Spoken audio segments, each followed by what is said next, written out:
январь 2024 жылы Volvo үлгісіндегі 246 номерменен келатқан Volvo отырып жүктеп келатқан машинені досмотр қылып жатқанда içінен дары-дармек табылып, қазір сыртқа алып шығып есептеп жүріп баштадық отырыбыны. Бұл жолы менен 1-2 метр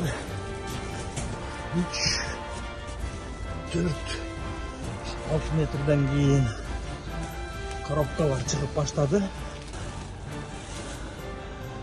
5-6 метрдей ұзындықта екен.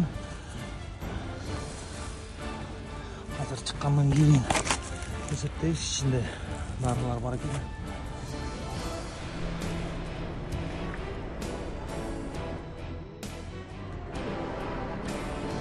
Metrelarda